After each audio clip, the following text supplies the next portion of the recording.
जय हिंद दोस्तों, मैं भूपेन नामदेव। कैसे हो आप लोग? आशा करता हूँ आप लोग अच्छे होंगे।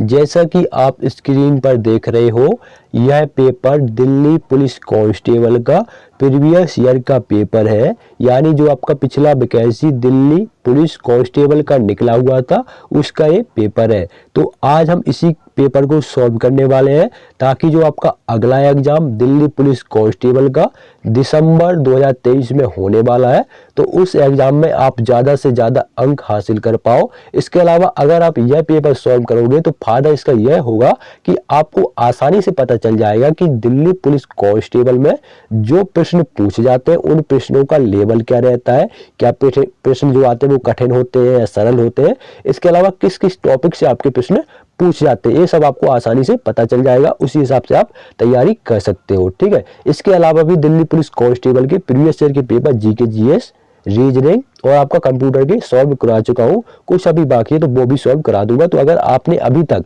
वो नहीं देखे तो वीडियो प्लेलिस्ट पे जाकर देख सकते हैं। तो चलिए दोस्तों, वीडियो स्टार्ट करते हैं।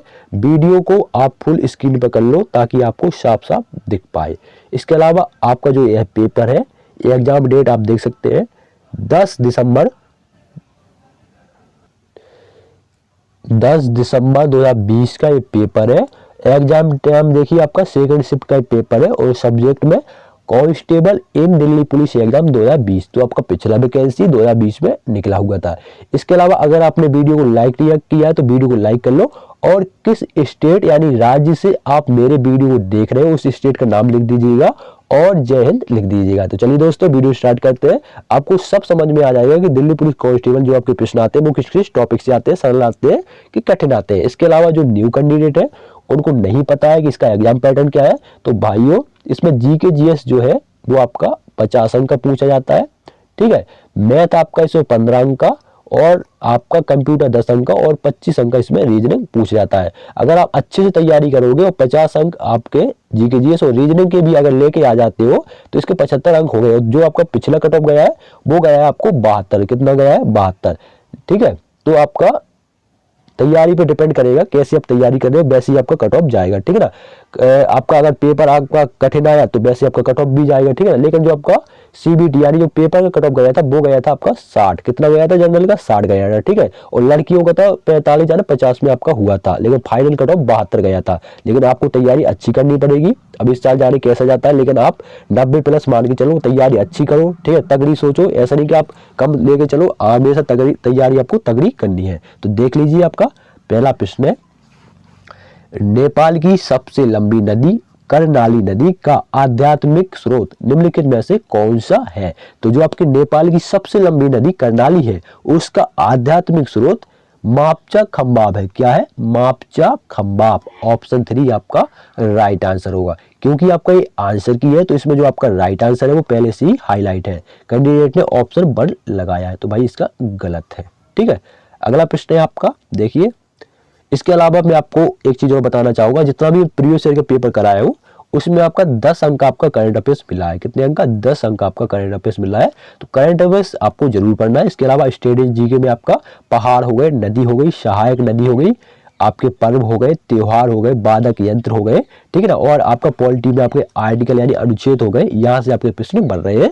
तो ये टॉपिक आप अच्छे से कवर कर लें। और आपके पुरस्कार हो गए। ठीक है, तो खेलों से भी आपके प्रश्न बन रहे हैं। अगला प्रश्न है, महात्मा गांधी और उनके स्वयंसेवकों के दल द्वारा निम्नलिखित में से कितने दिनों तक दांडी मार्च जो कि पद यात्रा की गई थी? तो कितने दिनों तक आपका दांडी मार्च चला था? वो आपका 24 दिन तक चला था। कितने दिन तक? 24 दिन तक चला था। ऑप्शन 4 आपका राइट आंसर है, भूलना नहीं, 24 दिन तक आपकी दांडी यात्रा हुई थी। अगला प्रश्न है, निम्नलिखित में से किस वर्ष में भारत सरकार द्वारा प्रमुख कार्यक्रम के रूप में एक एकीकृत संरक्षण मिशन नमामि गंगे कार्यक्रम को अनुमोदित किया गया था? तो कब किया गया था? ये आपका 2014 में किया गया था, जब आपका पीएम मोदी की सरकार बनी थी। ठीक है, जो आपका ये नमामि गंगे कार्यक्रम है इसमें आपका जो आपकी गंगा नदी है, ठीक है, उसको स्वच्छ बनाने का ये आपका योजना या कार्यक्रम निकाला गया था। ठीक है, जो आपका कचरा जो प्रदूषित आपकी नदी हो गई गंगा नदी को, उसको साफ करने का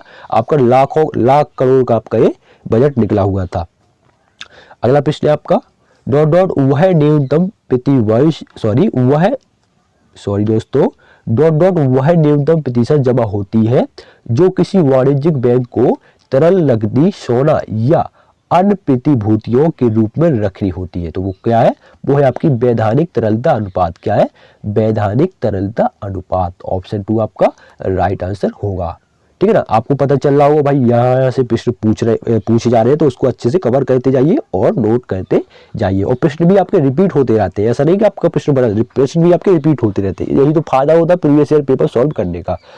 अगला प्रश्न है, चंद्रगुप्त प्रथम को निम्नलिखित में से कौन सी नगरी लिच्छवियों से दहेज के रूप में प्राप्त हुई थी? तो कौन सी नगरी है, वो है आपकी पाटलिपुत्र। ये प्रश्न भी रिपीट होता है बार बार, पाटलिपुत्र जो आपकी वर्तमान पटना है। ठीक है ना, ऑप्शन 2 आपका राइट आंसर। अगला प्रश्न है, करेंसी नोटों के मूल की पहचान में दृष्टिबाधित व्यक्तियों, मतलब जो आपके देख नहीं सकते, जो आपके व्यक्ति है, ठीक है ना, की सहायता हेतु आरबीआई, जिसे हम रिजर्व बैंक ऑफ इंडिया कहते हैं, ठीक है, ने निम्नलिखित में से कौन सा मोबाइल एप्लीकेशन प्रस्तुत किया है? तो कौन सा मोबाइल एप्लीकेशन है, वो है आपका मनी। कौन सा है, मनी। ठीक है ना, मनी।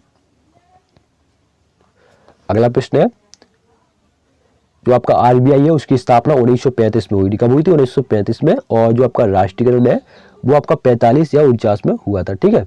अगला प्रश्न है, उसका लिए लिखा आपकी स्थापना 1935 में हुई थी। अगला प्रश्न है, डॉट डॉट न्याय का भारतीय संविधान की प्रस्तावना में उल्लेख नहीं किया गया है। तो किसका नहीं किया गया, वो है आपका वितरित न्याय का। किसका, वितरित न्याय का संविधान, भारतीय संविधान की प्रस्तावना में उल्लेख नहीं किया गया। ऑप्शन 1 आपका वितरित। अगला प्रश्न है, करंट अफेयर्स से है। तो आपका जो करंट अफेयर्स है, देखो जनवरी 2020 का पूछा गया। तो पिछला वैकेंसी आपका 2020 में निकला हुआ था, पेपर हुआ था दिसंबर 2020 में, और करंट अफेयर्स उसने 2020 का पूछा है, इसलिए आपका वैकेंसी भी 2023 में निकला है। तो आपका करंट अफेयर जो पढ़ना है वो आपको जनवरी 2023 से लेकर दिसंबर 2023 तक का ही पढ़ना है। तो आपका प्रश्न को पढ़ेंगे, संयुक्त राष्ट्र संघ के जनवरी 2020 के जनसंख्या संबंधी आंकड़ों के अनुसार दुनिया का सबसे तेजी से वृद्धि करने वाला शहर निम्नलिखित में से कौन सा है? तो कौन सा ऐसा शहर है जो आपका तेजी से वृद्धि कर रहा है, वो है आपका मलप्पुरम। कौन सा, मलप्पुरम। कौन सा, मलप्पुरम। ऑप्शन 1 आपका राइट आंसर है। तो ये मलप्पुरम भाई यही होगा, कर्नाटक साइड या केरल साइड। आपका पटना या लखनऊ इस साइड तो होगा नहीं, क्योंकि ऐसे नाम यहाँ नहीं होते हैं। अगला प्रश्न है, निम्नलिखित में से कौन सी वस्तु ऊष्मागतिकी के सिद्धांत पर कार्य करती है? तो ऐसी कौन सी वस्तु है जो आपका ऊष्मागतिकी के सिद्धांत पर कार्य करती है? तो वो है आपका स्टीम आयरन। कौन सा है, steam iron. Option 4 right answer. अगला प्रश्न है, 2019 में 18वीं फिना विश्व चैंपियनशिप की मेजबानी निम्नलिखित में से किस देश के द्वारा की गई थी? तो किस देश के द्वारा की गई थी? तो दक्षिण कोरिया के द्वारा की गई थी। ऑप्शन 2 आपका राइट आंसर है। अगला प्रश्न है, निम्नलिखित में से किस राज्य ने जनवरी 2020 में खेल कूद के प्रोत्साहन हेतु सर्वोत्तम राज्य के लिए स्पोर्ट स्टार एसेज पुरस्कार प्राप्त किया? तो वो कौन सा आपका राज्य है, वो है आपका उड़ीसा। कौन सा है, उड़ीसा। ठीक है, और उड़ीसा का शास्त्रीय नृत्य क्या है, उड़ीसी। ठीक है। अगला प्रश्न है आपका, आर्थिक सर्वेक्षण 2020 के अनुसार 2024-25 तक $5 ट्रिलियन जीडीपी प्राप्त करने के लिए भारत को बुनियादी ढांचे पर डॉट डॉट व्यय करने पड़ेंगे, या कितने रुपए आपको खर्च करने पड़ेंगे? तो भारत को 100 लाख करोड़, कितने, 100 लाख करोड़ रुपए आपको व्यय करने पड़ेंगे। ठीक है। अगला प्रश्न है, केंद्रीय बैंक द्वारा मुद्रा आपूर्ति बढ़ाने के लिए निम्नलिखित में से कौन सा विकल्प अपनाया जाता है? तो कौन सा विकल्प अपनाया जाता है, वो है आपका, यह खुले बाजार में सरकारी प्रतिभूतियां खरीदता है। क्या, यह खुले बाजार में सरकारी प्रतिभूतियां खरीदता है। ऑप्शन 3 आपका राइट आंसर है। अगला प्रश्न है, आर्थिक सर्वेक्षण 2020 के अनुसार, ये देखिए करंट अफेयर्स के ही प्रश्न पूछे जा रहे हैं।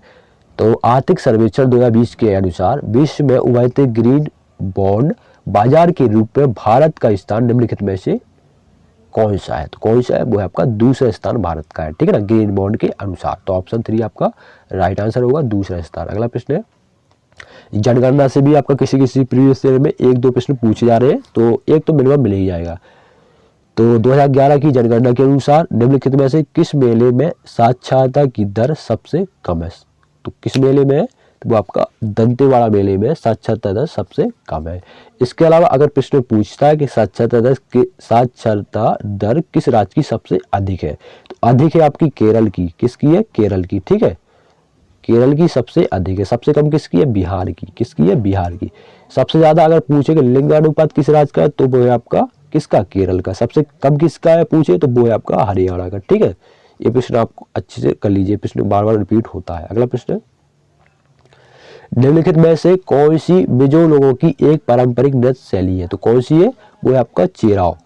चेराव आपका मिजो लोगों की एक पारंपरिक नृत्य शैली है, मतलब नृत्य करने की कला है चेराव। अगला प्रश्न है, डॉट डॉट से चिप रहित एटीएम कार्ड अस्वीकार हो गए, ठीक है ना, और चिप आधारित मैग्नेटिक स्ट्रिप वाले कार्ड प्रचलित हो गए, तो कब हुए? वो हुए आपका 1 जनवरी 2019 को। कब? 1 जनवरी 2019 को। अगला प्रश्न है,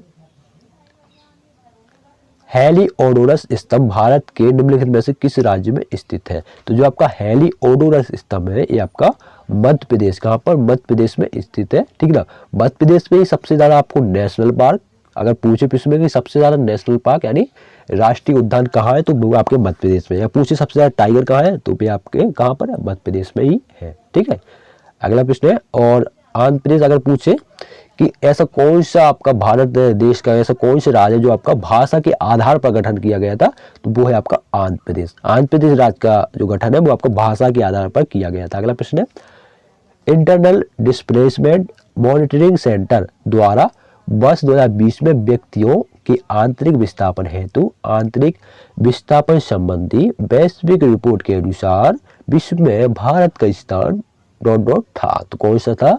पहला था। कौन सा? पहला। ऑप्शन 3 आपका राइट आंसर। अगला प्रश्न है, निम्नलिखित में से कौन सा प्राचीन भारत के क्षेत्रीय शक्ति का एक भाग नहीं था? कौन था? नहीं था।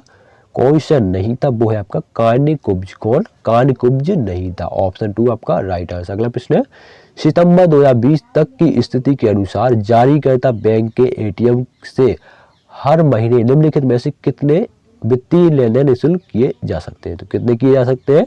वो आपके 5 आप लेन देन निःशुल्क मतलब फ्री में कर सकते हो एटीएम के द्वारा, मतलब डाल सकते हो, निकाल भी सकते हो। अगला प्रश्न है, निम्नलिखित में से कौन से भारत की संसद के एक वास्तुकार थे? तो कौन है? वो है आपके Herbert baker. Herbert baker Bharat की संसद के एक वास्तुकार थे। Option 1 right answer. अगला प्रश्न है, मोरेरा के सूर्य मंदिर की वास्तुकला निम्नलिखित में से किस प्रकार की है? तो जो आपका मोरेरा का सूर्य मंदिर है उसकी जो वास्तुकला है वो आपका चालुक स्थापत्य कला शैली है। कौन सी? चालुक स्थापत्य कला शैली। ठीक है। अगला प्रश्न है, ऑप्शन 4 आपका राइट आंसर। अगला प्रश्न है, संयुक्त राष्ट्र संघ द्वारा निम्नलिखित में से किस अवधि को अंतर्राष्ट्रीय जल एवं स्वच्छता दशक घोषित किया गया था? तो कब किया गया था? यह आपका 1981 से 1990 में किया गया था। ऑप्शन 3 आपका राइट आंसर। अगला प्रश्न है, प्रश्न भी इसमें अच्छे खासे तगड़े पूछ जा रहे हैं, ऐसा नहीं कि आपको सरल प्रश्न है, दिमाग में मत लेना, गहराई से आपको पढ़ना पड़ेगा। भारतीय संविधान में निम्नलिखित में से किस संशोधन द्वारा राष्ट्रीय किराया अधिकरण का प्रचार प्रस्तापित किया गया? तो कौन सा था? वो था आपका 75वां। कौन सा था? 75वां संशोधन। ऑप्शन 3 आपका राइट आंसर। अगला प्रश्न, संविधान सभा में महिला प्रतिनिधियों की संख्या कितनी थी? तो संविधान सभा में जो आपकी महिला प्रतिनिधि थी उनकी संख्या थी 15। कितनी थी? 15।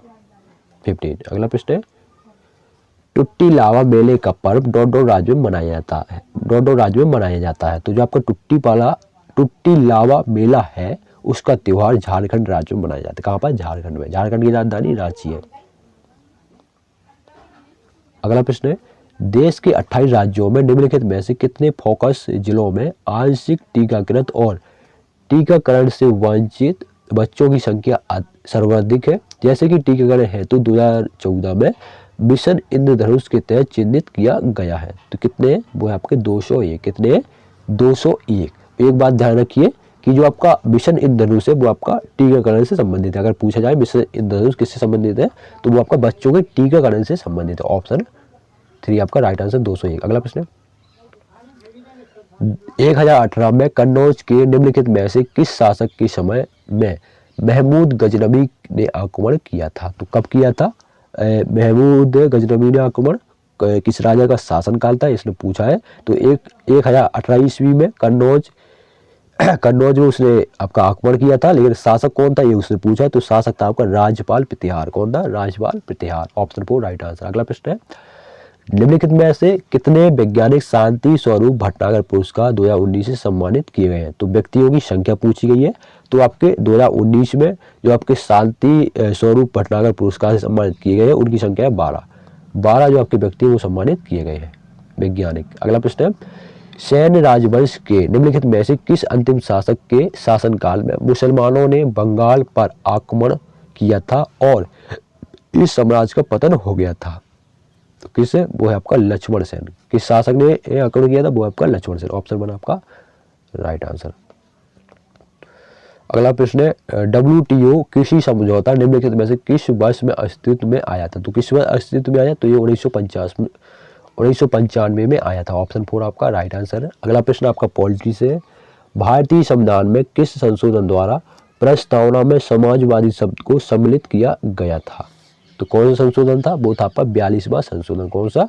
42वां संशोधन। अगला प्रश्न है, भारतीय संविधान का अनुच्छेद 19 निम्नलिखित में से किस विचार से संबंधित है? तो किस विचार से संबंधित है आपका अनुच्छेद 19? वो आपका स्वतंत्रता के अधिकार से संबंधित है। ठीक है ना, अनुच्छेद 19 स्वतंत्रता के अधिकार से संबंधित है। अगला प्रश्न है, द लाइफ डिवाइन नामक पुस्तक के लेखक निम्नलिखित में से कौन है? तो आपका पुस्तक से भी आपका हर एक प्रीवियस ईयर में 1 या 2 प्रश्न पूछे जा रहे हैं, तो पुस्तक भी आप रिपीट कर लीजिए। तो जो आपकी द लाइफ डिवाइन पुस्तक वो आपका श्री अरबिंदो, किसने? श्री अरबिंदो ने लिखी है। अगला प्रश्न है, भारत में शुष्क भूमि की कृषि मुख्य रूप से से कम वर्षा वाले क्षेत्रों में सीमित है। तो किसी भारत में शुष्क भूमि की कृषि मुख्य रूप से 75 सेंटीमीटर से कम वर्षा वाले क्षेत्रों में सीमित है। 75 सेंटीमीटर से कम। Option 3 right answer. अगला प्रश्न है, सीमांत उपभोग प्रवृत्ति उच्चतर हो जाने पर सरकारी व्यय गुणक पर क्या प्रभाव पड़ता है? तो क्या प्रभाव पड़ता है? यह अधिक हो जाता है। ठीक है ना, क्या प्रभाव पड़ता है? यह अधिक हो जाता है। ऑप्शन 3 राइट आंसर है। अगला प्रश्न है, महमूद गवा साम्राज्य का एक प्रतिष्ठित मंत्री था। तो किस साम्राज्य का था? यह आपका बहमनी साम्राज्य का था। जो आपका महमूद गवा है आपका बहमनी साम्राज्य का एक प्रतिष्ठित मंत्री था, बहमनी साम्राज्य का। अगला प्रश्न है, एंग्री रिवर, एंग्री माने क्रोधित, रिवर माने नदी, नामक पुस्तक के लेखक निम्नलिखित में से कौन है? ठीक है, तो कौन है एंग्री रिवर के नामक पुस्तक के लेखक? तो पुस्तक के आपके दूसरा प्रश्न है, तो पुस्तक के 1 या 2 प्रश्न को हर प्रीवियस ईयर में पूछे जा रहे हैं। तो पुस्तक के जो प्रश्न है वो भी आपको पढ़ने हैं। तो आपके एंग्री रिवर जो आपकी पुस्तक है उसके लेखक रस्किन बॉन्ड है। कौन? Ruskin bond. ऑप्शन 4 आपका राइट आंसर। अगला प्रश्न है, नारतियांग एकाश्म भारत के निम्नलिखित में से किस राज्य में स्थित है? तो जो आपकी नारतियांग एकाश्म है ये आपका मेघालय में स्थित है। कहाँ पर? मेघालय में स्थित है। या पूछे सबसे ज़्यादा वर्षा वाला राज्य कौन सा है? तो वो है आपका मेघालय। अगर इस तरह में पूछे तो वो है आपका मानसीराम। अगला प्रश्न है, निम्नलिखित में से किसने FITI जिसे हम इंटरनेशनल चेस फेडरेशन बोलते हैं विश्व कप 2019 जीता था? तो किसने जीता? वो है आपका तैमूर रातजाबोव। कौन है? तैमूर रातजाबोव ने जो आपका FITD इंटरनेशनल चेस फेडरेशन विश्व कप 2019 जीता था। ठीक है। अगला प्रश्न, निम्नलिखित में से किस जीव के 3 हृदय होते हैं? तो वो कौन सा जीव है? वो है आपका स्क्विड। कौन सा? स्क्विड के आपका 3 हृदय होते हैं। ऑप्शन 3 आपका राइट आंसर। अगला प्रश्न, चुंबकीय क्षेत्र की ओर किसी वस्तु को आकर्षित किए जाने के बजाय इसे प्रतिकर्षित किए जाने की परिघटना को निम्नलिखित में से क्या कहा जाता है? तो क्या कहा जाता है? इसको माइसनर प्रभाव कहा जाता है। क्या कहा जाता है? माइसनर प्रभाव। Option 2 right answer. अगला प्रश्न है, गंगा का निचला मैदान भारत के निम्नलिखित में से किस पड़ोसी देश तक विस्तृत है?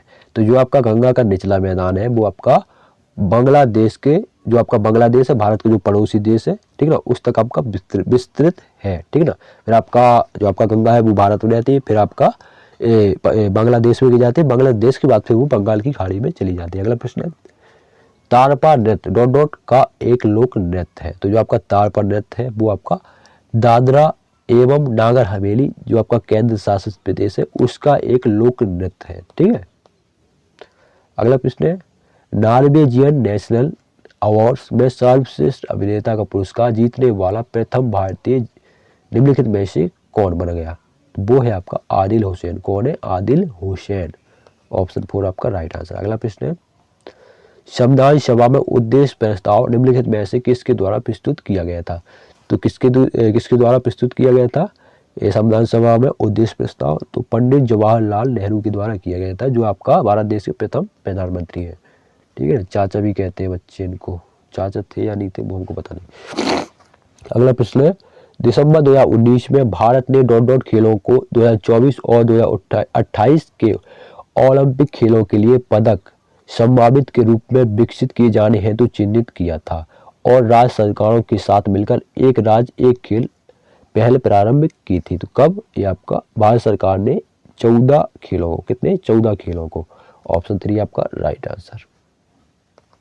अगला प्रश्न, न्यावली डॉट राज्य की एक लोक गीत शैली है। तो जो आपकी न्यावली है वो आपका उत्तराखंड राज्य की एक लोक गीत शैली है। ठीक है, न्यावली उत्तराखंड। अगला प्रश्न है और आखिरी प्रश्न, क्योंकि आपका दिल्ली पुलिस में 50 अंक का जी के जीएस पूछा जाता है। अगला प्रश्न है, निम्नलिखित में से कौन सी मृदा या मिट्टी दक्कन के पठार के पूर्वी और दक्षिणी भाग में कम वर्षा वाले क्षेत्रों में क्रिस्टलीय आग्नेय चट्टानों को विकसित करती है? तो वो कौन सी मृदा है? वो आपकी लाल मृदा। ठीक, कौन सी मृदा है? लाल मृदा। ठीक है, तो ये थे आपके पूरे जीके जीएस के 50 प्रश्न। आपको आसानी से समझ में आ गया होगा कि दिल्ली पुलिस कांस्टेबल में जो आपके जीके जीएस के प्रश्न आते हैं वो आपका किस किस टॉपिक से आ रहे हैं। तो आपने देखा कि आपका मिनिमम तो आपके 10 तो आपके करंट अफेयर से ही मिले हैं, बाकी आपके 2-3 आपके आर्टिकल से मिले हैं, बाकी आपके नृत्य लोकगीत से मिले हैं, और आपके जो प्रश्न है वो आपके नदियों से भी मिले हैं। ठीक है, तो ये आपको अच्छे से पढ़ने, पॉलिटी से भी मिले हैं। मकबरा अकबरा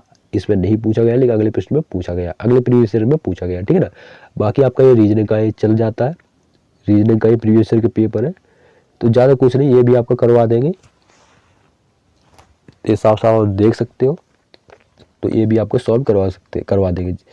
रीजनिंग भी आपकी अच्छी खासी पूछी जा रही है, लेकिन ये कोई कठिन प्रश्न नहीं है। देखो इसमें क्या है, इसमें क्या है, जैसे आपके ये 3 डिब्बे दिख रहे हैं, इसमें से कोई एक अपने दिमाग में बसा लो, इसमें से कौन सा 4 ऑप्शन में आपको इन तीनों में से कोई एक जैसा दिख रहा हो वही आपका राइट आंसर है। ठीक है ना, तो कौन सा? इसमें क्या है कि इसमें ये है तो बिल्कुल सेम इसमें, लेकिन इसमें ये जो डंडी है ना ये इसमें एक्स्ट्रा है, ये वाली। ठीक है, और यहाँ टेढ़ी भी है, तो ये वाला होगा नहीं। और इसमें क्या है, इसमें ये वाली डंडी, इसमें क्या है भाई, इसमें ये गोला है, इस साइड होना चाहिए, लेकिन ये इस साइड है। इसमें क्या है, इसमें भी ये गोला इस साइड है, तो ये भी गलत होगा। बस ज़्यादा कुछ गलत, ज़्यादा प्रश्न ज़्यादा बड़ी नहीं है रीजनिंग में, लेकिन है जे वाले प्रश्न भी आपको कोई दिक्कत देने वाले नहीं है ऐसे प्रश्न।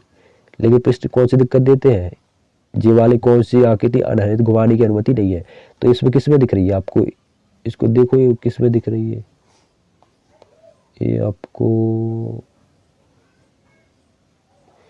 ये दिख रही है बीच ही में, देख लो इसको, ये देख लो बीच में, यही तो दिख रही है, यू यही तो है। लेकिन वहां जब आता है धुआं निकल जाता है, यहाँ यू करने से कुछ नहीं होता। ठीक है, ठीक है दोस्तों, तो मिलते हैं किसी नेक्स्ट वीडियो में। रीजनिंग का भी प्रीवियस ईयर का पेपर सॉल्व करा चुका हूँ, तो वो भी देख लीजिएगा। जय